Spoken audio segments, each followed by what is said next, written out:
বন্ধুরা, আজ করব আমি চিকেন কোরমা। হ্যাঁ, তোমরা দেখতে থাকো। চিকেন দিয়ে দুটো আলু দিয়ে আমি কোরমা করব। তেল দিলাম ফ্রাই প্যানে, এলাচ দিয়ে দিচ্ছি, দারচিনি দিয়ে দিলাম,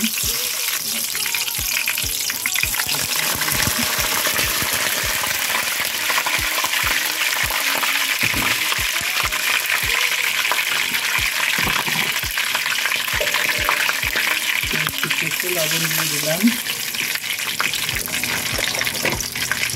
এখন দেবো পেঁয়াজ বাটা।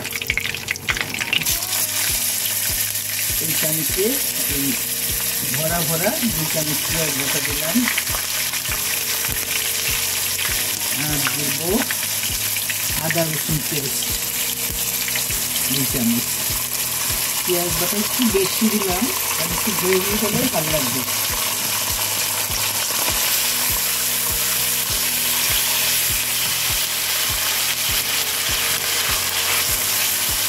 পেঁয়াজ আর রসুন গরম মশলাটা একটু শুকিয়ে নিচ্ছি। হ্যাঁ, তারপরে এর মধ্যে যাবে ধনিয়া আর জিরা।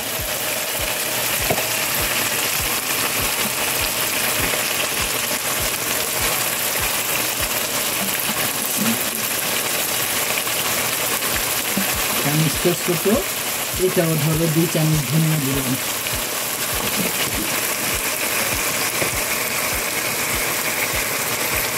জিরে দেবো 1 চামচ।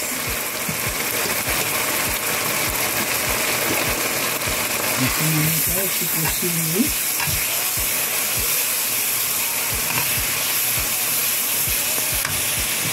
চিকেনটা ধুয়ে রেখেছি, চিকেনে পানি আছে, আমি সেজন্য এখন আর পানি দেবো না। চিকেনটা আগে দিয়ে দিচ্ছি, তারপরে দই ফেটে দেবো।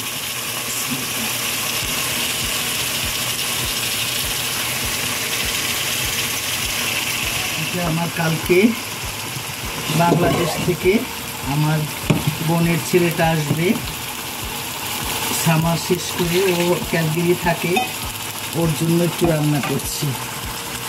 ওর জন্য পিস পোলাও করবো, কোরমা করবো, গরুর মাংস করবো, আর কোপ্তা কারি করবো। ভাবলাম যে তোমাদের সাথেও শেয়ার করি। আমার শেয়ার করাও হলো, মেহমানদারিও হলো।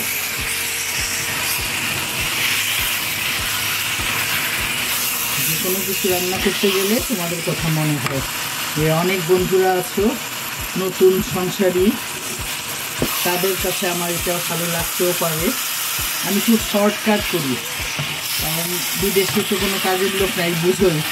নিজেদের কোটা বাছা ধোয়া সবই করতে হয়, কিন্তু যেহেতু করতেই হবে সেহেতু আমি যেগুলো শর্টকাট সেগুলো করি।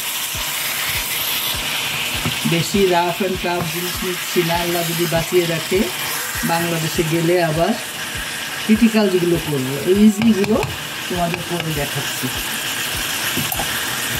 এখন একটু ঢেকে রাখবো, জাস্ট এটা একটু কষানো হোক।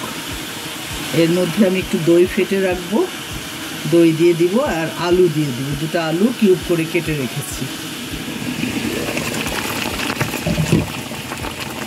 কষানো হয়ে গেছে, আমি এখন এখানে দই দিয়ে দিব।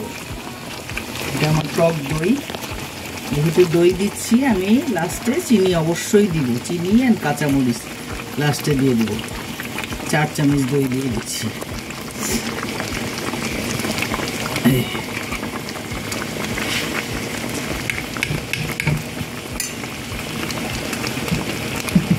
একটু নেড়ে দিচ্ছি।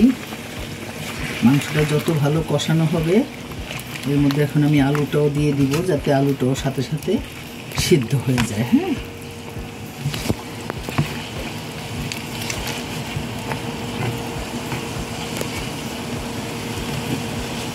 আলুটা দিয়ে দিচ্ছি। এই যে 2টা আলু চৌকো করে কেটে দিয়ে দিলাম। আর ভাজলাম না, একবারই দিয়ে দিলাম। এটা তোমরা ইচ্ছা করলে একটু হালকা লালচে করে ভেজেও দিতে পারো। আমি বললাম না, আমি শর্টকাট রান্না করি। বিদেশে কাজ করা অনেক কষ্ট, সব নিজেদের গুছিয়ে করতে হয়। দেশে যেমন আমাদের কিছুটা আমরা হেল্প পাই। এখানে তো হেল্প পাওয়া যায় না, বাজারও করো আবার রান্নাও করো, কুটা বাছা ধোয়া সবই করতে হয়। ঠিক আছে, এটা কষানো হোক, তারপরে আমি এর মধ্যে পানি দিব। হ্যাঁ,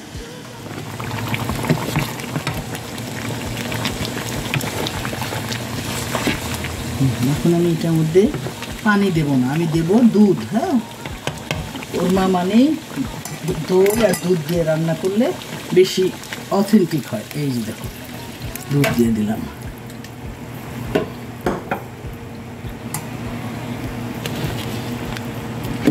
এবার আমি দিব কিশমিশ আর দিব কাঁচামরিচ চেরা। হ্যাঁ,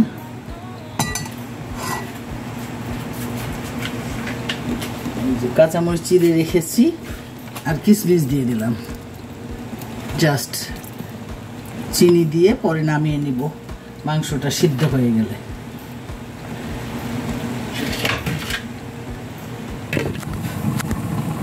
এখন আমার এটা ফিনিশিং টাচ দিব।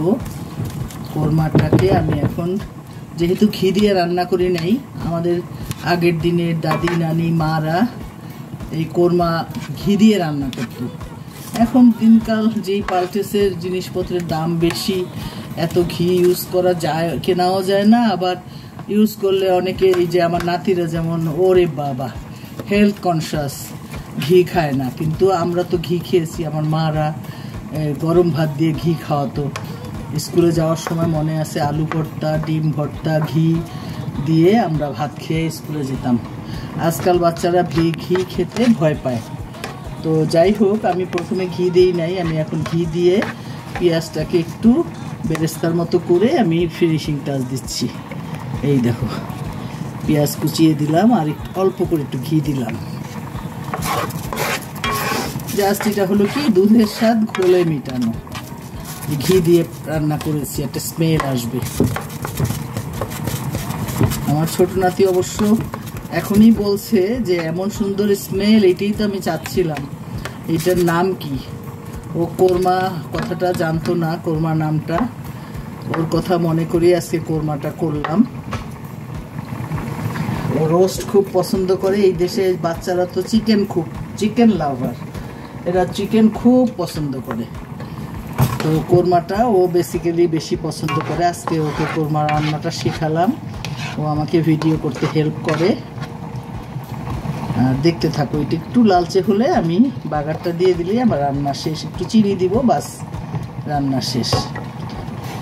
এই যে আমি পেঁয়াজটা দিয়ে একটু লালচে করে ছটলে দিয়ে দিলাম।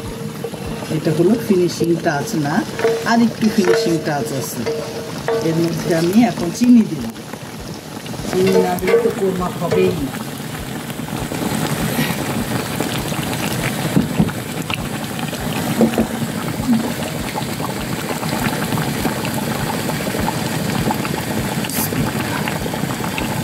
ছোটো চামচে 2 চামচ চিনি দিয়ে দিলাম।